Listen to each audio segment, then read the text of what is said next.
Varsity থেকে class শেষ করে বের হয়ে পড়লাম যমুনা ফিউচার পার্কে যাব। আর সেখানে গিয়ে কি শপিং করলাম সেটাই আজকে আপনাদের সাথে শেয়ার করব। হ্যালো এভরিওয়ান, আসসালামু আলাইকুম। কেমন আছেন সবাই? আবারও হাজির হয়ে গেলাম আরও নতুন একটি ব্লগস নিয়ে। Welcome back to my another shopping vlogs. So guys, I hope আজকের ব্লগসটা আপনাদের অনেক বেশি ভালো লাগবে। আর আমার ব্লগসগুলো ভালো লাগলে প্লিজ আমার ইউটিউব চ্যানেলটাকে সাবস্ক্রাইব করবেন। ফেসবুক পেজ এবং টিকটক থেকে দেখে থাকলে অবশ্যই ফলো দিয়ে আমার পাশে থাকবেন। প্রতি শুক্রবার আমার ক্লাস থাকে, আর একদিনে প্রায় 5 থেকে 6টা ক্লাস থাকে, যার কারণে শুক্রবার পুরো দিনটাই চলে যায় আর ক্লাস করতে করতে একদম বোরিং হয়ে যায়। তো গাইস, ক্লাস শেষ করে আজকে যাব হচ্ছে যমুনা ফিউচার পার্কে, কারণ ফ্রিল্যান্ড দিচ্ছে 50% ডিসকাউন্ট। আর এই ডিসকাউন্ট শুনে আমার তো পুরা মাথাই নষ্ট, কারণ সবসময় এরকম ডিসকাউন্ট থাকে না। বেসিক্যালি আমরা যখন শপিং করি তখন ভ্যাট দিয়ে শপিং করতে হয়, আর এখন যেহেতু 50% ডিসকাউন্ট, তাই দেরি না করে তাড়াতাড়ি চলে যাচ্ছি। কারণ বাঙালি বলে কথা, বাঙালি যেখানে কম পাবে আর ডিসকাউন্ট পাবে সেখানে বাঙালি দৌড়ে চলে যাবে। তো গাইস, আমরা ফাইনালি চলে এলাম যমুনা ফিউচার পার্কে, আর এখানে এসে গাড়ি পার্কিং করলাম।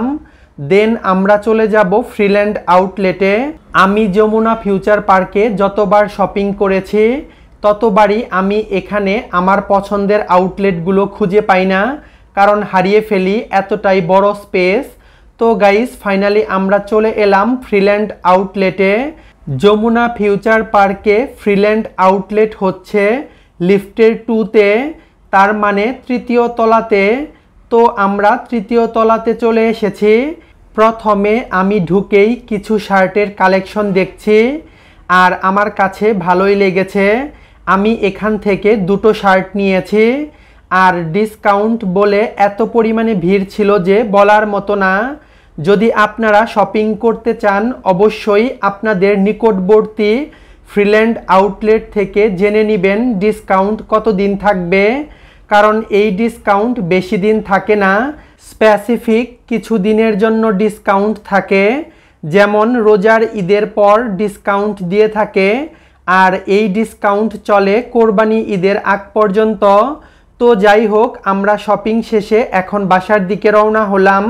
ডিসকাউন্ট চলমান আছে কিনা আপনারা চাইলে ফ্রিল্যান্ডের ফেসবুক পেজে গিয়ে জেনে তারপর যেতে পারেন।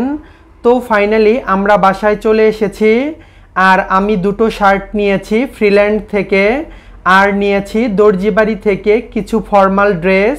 অনেক সময় ডিসকাউন্ট থাকলেও সাইজে হয় না, যার কারণে অনেক কিছুই নেওয়া যায় না। যেটা পছন্দ হয় সেটা হয়তো সাইজে হয় না। তো যাই হোক, আজকের ব্লগসটা এ পর্যন্তই। কেমন লাগলো আমার আজকের এই শপিং ব্লগস তা কিন্তু অবশ্যই আমাকে কমেন্টে জানাবেন। আর ব্লগসটা ভালো লাগলে প্লিজ লাইক, কমেন্ট এবং শেয়ার করবেন আপনার বন্ধুদের সাথে। আবারও দেখা হবে নতুন কোনো ব্লগে। সে পর্যন্ত সবাই সুস্থ এবং ভালো থাকবেন। আল্লাহ হাফেজ।